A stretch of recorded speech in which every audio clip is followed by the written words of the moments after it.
Bonjour, vous écoutez le podcast de Virage. On vous donne des pistes pour aller de l'avant et ça se fait parfois à contre-courant. Si face à un problème, quel qu'il soit, vous vous êtes déjà dit « j'ai tout essayé, rien ne va, je ne sais plus quoi faire », alors vous êtes au bon endroit. Je suis Marina Blanchard, psychologue, formatrice et fondatrice de Virage.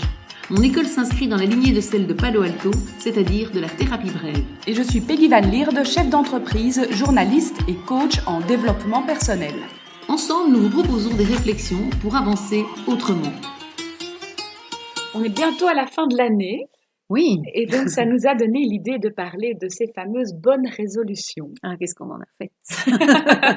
Voilà, vous faites peut-être partie de ceux qui prennent de très bonnes résolutions dès le mois de janvier, comme par exemple s'inscrire dans une salle de fitness et faire des cours 4 fois par semaine pour retrouver un tonus, faire un régime draconien, on arrête le sucre, les graisses, voilà, pendant des mois. Ou alors vous mettre à la méditation, minimum 40 minutes par jour tous les matins, éventuellement en se levant plus tôt, une demi-heure plus tôt le matin, comme ça on a le temps. Autre bonne résolution classique, arrêter de fumer, pour ceux que ça concerne. Arrêter du tac au tac. Là, je veux dire, on passe de 2 paquets par jour à zéro. Parce que c'est le 1er janvier. Parce que c'est le 1er janvier. Ou encore une autre idée de bonne résolution, se dire que voilà, à partir du 1er janvier, on va rendre davantage visite aux personnes âgées qui nous entourent et que voilà, et se dire que voilà, 3 fois par semaine, on va aller leur dire bonjour. Alors, ce que l'on constate, c'est que ces bonnes résolutions, elles sont là au 1er janvier, plein de bonnes intentions. Tout à fait, on y croit vraiment. Validées, on y croit à 100%, mais dans la grande majorité des cas, l'ambition s'essombre déjà un petit peu vers le mois de février, tout à fait. Voire mars, avant même. peut-être même avant, ça dépend de chacun. Et voilà, la question qu'on avait envie de se poser aujourd'hui, c'est ces bonnes résolutions, plein de bonnes intentions qui sont là, mais comment faire pour arriver à les tenir? Ah, c'est une bonne question. C'est une bonne question parce qu'effectivement, c'est souvent se mettre la barre très haut. Et la question, c'est est-ce que c'est pas trop haut? Parce qu'effectivement, quand on dit que quand la barre est trop haut, on passe en dessous. Et c'est ce qui se passe pour beaucoup de personnes. Alors, bon, pour autant, certains y arrivent. Donc, moi, j'ai déjà entendu des gens qui avaient effectivement arrêté de fumer de 2 paquets par jour, du jour au lendemain, au 1er janvier. C'est drôle parce que quand tu l'as dit, je me suis dit, mais j'en connais quand même une qui l'a fait comme ça. Donc, ça arrive que ça fonctionne. Donc, voilà. Mais c'est, à mon avis, effectivement des cas assez rares. Et dans la majeure partie des cas, on est en train de se construire un échec, en fait. On passe en dessous de la barre. Qui dit échec dit déception, dit donc un février morose. C'est d'ailleurs un mois souvent qu'on dit morose, le mois de février. Ben voilà, peut-être que les bonnes résolutions n'y sont pas pour rien. Et finalement, c'est assez moche quand même d'être déçu de soi-même, puisque c'est ce qui se passe, en fait, à chaque fois, même en dehors du 1er janvier, qu'on se met la barre haut, c'est que on risque de pas réussir à les rencontrer et donc de vivre un échec. En fait, c'est une pression qu'on se met à soi-même. C'est ça, c'est une pression. Parce que les bonnes résolutions, on les prend soi-même en général. Alors peut-être parfois on en parle dans son entourage ou parfois on est influencé par une personne ou l'autre. Mais c'est quand même une décision relativement personnelle qu'on prend et une pression qu'on se met parce qu'en général, alors il y a des bonnes résolutions qui sont, on va dire, modérées, mais on entend souvent quand même des bonnes résolutions avec une ambition plus. Quoi. Oui, c'est un peu comme si tout d'un coup, cette date du 1er janvier, voilà, il fallait recommencer la vie différemment et la poursuivre différemment. Enfin, et donc, effectivement, la barre est haute. Et donc, c'est vrai qu'il y a un espèce de double échec parce que non seulement je réussis pas, mais je me trouve nulle après, puisque, voilà, j'y ai cru, puisque comme tu le disais, on y croit vraiment, l'intention elle est vraiment là. Et donc, et puis alors, comme tu le dis aussi, en plus, parfois on en parle à d'autres. Et là, on se retrouve avec quelqu'un qu'on croise au mois de mars qui dit « Ah, tu fumes encore ?» Je pense. Et là, on se rajoute presque la honte. Enfin, en tout cas, on rajoute la déception en plus que dans le regard de l'autre. Et donc, c'est vrai que d'abord, une première chose, j'aurais envie de dire, de ne pas en parler à d'autres. Peut-être déjà, au moins, ne pas s'ajouter cette pression-là à la pression personnelle. C'est de se dire, bon, au moins qu'il n'y ait pas les autres qui disent alors ton régime, ça va, tu tiens, ou ta salle de sport, tu vas toujours... ça reste vraiment une ambition personnelle et effectivement qu'on prend pour soi. Voilà. Alors je pense aussi que ça vaudrait la peine de peut-être s'arrêter un moment et de se dire, voilà, je vais la noter même, je vais noter cette bonne résolution. Et il me semble qu'une question qui serait intéressante avant de s'engager par rapport à cette intention de bonne résolution qu'on aurait, c'est de se dire, au fond, ça va changer quoi dans ma vie ? Et est-ce que c'est vraiment important pour moi ? Je pense que ça peut être intéressant d'aller creuser un peu derrière, parce que je me dis qu'en creusant derrière comme ça, on va avoir de la motivation qui va se déployer ou pas. Mhm. Et donc, ça veut dire que soit c'est vraiment important pour moi pour telle raison, telle raison, telle raison. Et donc, je vais me dire, ben voilà, oui, je veux vraiment aller faire du cardio. Parce que pour ma santé, je me rends compte que je m'essouffle quand je prends des escaliers, que je me rends compte que quand je marche en famille, je suis toujours la dernière. Enfin, voilà, j'ai des bonnes raisons qui vont me motiver et porter ma résolution pour pas qu'elle soit juste là, un peu à flotter dans l'air du temps, comme ça, comme si c'était quelque chose qu'il fallait faire parce que la voisine fait du cardio, parce que... Non, allez voir si j'ai des vraies bonnes raisons à l'intérieur moi-même.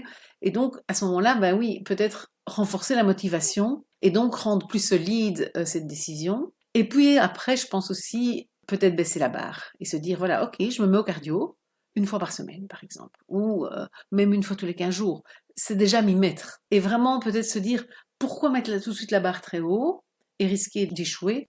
Est-ce que c'est pas plus intéressant de se dire, ben voilà, je vais faire 2 fois en janvier, c'est bien. Et donc finalement, c'est un peu prendre le temps par rapport à Oui, cette bonne résolution que parfois on a peut-être tendance à balancer comme ça oui, parce qu'on a une bonne idée et oui, voilà. Et prendre le temps d'y réfléchir, d'accepter ses éventuelles faiblesses ou ses éventuelles limites oui, pour ne pas mettre cette barre trop haut et se dire en fait je vais prendre une bonne résolution qui est finalement acceptable pour moi ou qui me correspond, histoire qu'elle soit tenable dans le temps. c'est ça. Aller valider qu'on a la motivation qui fait qu'on va pouvoir tenir, ou bien effectivement accepter, comme tu dis, aussi nos limites et peut-être se dire, en fait, le cardio, c'est pas pour moi, quoi. Mhm. Et se dire, bah, en fait, la voisine fait du cardio, mais moi, je serais peut-être mieux avec, je sais pas moi, un cours de yoga, enfin un truc, ou bien moi d'aller marcher 1 heure toutes les semaines, c'est déjà bien et ça me remet déjà en mouvement. Et c'est vrai qu'il y a aussi cette idée d'accepter, effectivement. Je pense qu'il faut vraiment aller les creuser, quoi, ces bonnes Mhm. résolutions. Pas juste la prendre comme ça et se dire, voilà, je vais arrêter de fumer, pourquoi? Ça va changer quoi dans ma vie? Ça va m'apporter quoi? Quels seront les freins pour moi? En quoi c'est important les cigarettes pour l'instant? Qu'est-ce que je vais perdre à ce changement en fait aussi, hein? On pourrait se poser cette question-là, qui est une question qu'on pose beaucoup dans nos accompagnements, parce que les gens viennent nous voir bah, par exemple, voilà, je vais reprendre l'exemple pour arrêter de fumer, en disant voilà, j'ai besoin d'être aidé pour arrêter de fumer ou pour perdre du poids. Et c'est important de poser la question, bah, vous allez perdre quoi en perdant la cigarette? Mhm. Parce que c'est des moments conviviaux avec un collègue que vous retrouvez chaque fois pour fumer une clope à la pause de 11 heures. Ce sont des moments où vous prenez du temps pour vous parce que vous réfléchissez, vous laissez un peu votre esprit partir, et vous, en fumant votre cigarette, bah, c'est un petit moment d'arrêt comme ça dans la journée. Enfin voilà. Et donc, c'est important d'aller se poser des questions parce que ça paraît parfois quelque chose de fantastiquement bien. Et puis, si on regarde derrière, se demander, ben, en fait, qu'est-ce que je vais perdre si j'arrive à tenir cette Mhm. nouvelle décision? Si je décide de me lever une demi-heure plus tôt, ben, qu'est-ce que je vais perdre? Je vais perdre un moment cocoon dans mon lit avec mon mari, je vais perdre, voilà, enfin, voilà. Et ça vaut la peine peut-être de se poser cette question-là aussi. Et peut-être du coup se poser la question aussi, est-ce que cette bonne résolution, j'ai tendance à la prendre chaque année? Oui, exact, Et se exact. dire, ben, en fait, si j'ai tendance à la prendre chaque année et que chaque année, en J'échoue. février, c'est fini, Mm. pourquoi? Oui, oui, C'est que c'est peut-être pas fait oui, pour c'est peut-être moi pas la bonne, oui. et qu'effectivement, il faut peut-être arrêter de Oui, penser oui, à oui, cette oui, oui. intention-là. Tout à fait, oui, ça c'est important aussi, bien évidemment, d'aller repérer la redondance de l'échec et de se dire, bah voilà, je suis de nouveau en train de me mettre sur la route où je vais tomber, enfin voilà, je vais tomber dans le même trou, quoi, que Et c'est l'année dernière, quoi. terriblement décevant, en Oui, fait, parce que terriblement. finalement, on se dit, ah, j'en suis de nouveau pas Oui, capable. je suis nulle, je suis nulle. Oui, c'est ça. Ça, c'est vraiment la route pour aller dans un je suis nulle. Donc, réfléchissez avant d'emprunter la route, quoi.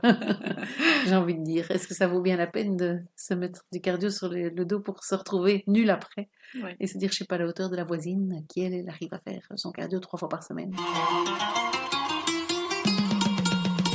Donc, que retenir aujourd'hui de cet épisode? Alors, bah, gardons l'idée de valider la hauteur de la barre. Est-ce qu'elle n'est pas trop haute? Voilà, est-ce que je veux aller chercher la motivation? Pourquoi est-ce que je tiens tant à me lever plus tôt le matin? Pourquoi est-ce que je tiens tant à maigrir? Ça va m'apporter quoi? Et vraiment essayer de lister pour voir si on a une motivation solide là derrière. Aller voir ce que je risque de perdre avec ce changement. Parce que peut-être que voilà, aller 4 fois à la salle par semaine, ben, je vais perdre du temps. Est-ce que j'ai l'occasion de me donner ce temps-là? Parce que sinon, ben, je tiendrai forcément pas. Et éviter d'en parler aux autres et plutôt garder ça comme un challenge personnel qu'on se met et qui nous permet aussi de réajuster la barre sans avoir un public qui vient après vérifier ou qui nous pose des questions qui peuvent être un peu dérangeantes et nous renvoyer encore plus à l'échec qu'on va essayer d'éviter cette année-ci. Ça, ce sera ma bonne résolution.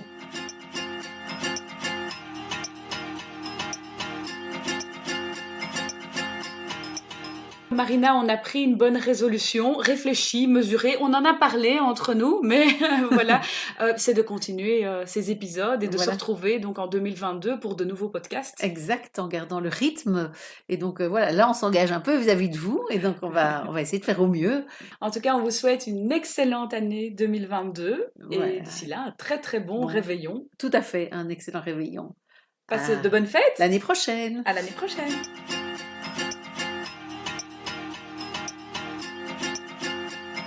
Merci beaucoup de nous écouter. Chaque semaine, vous êtes de plus en plus nombreux et ça nous fait chaud au cœur.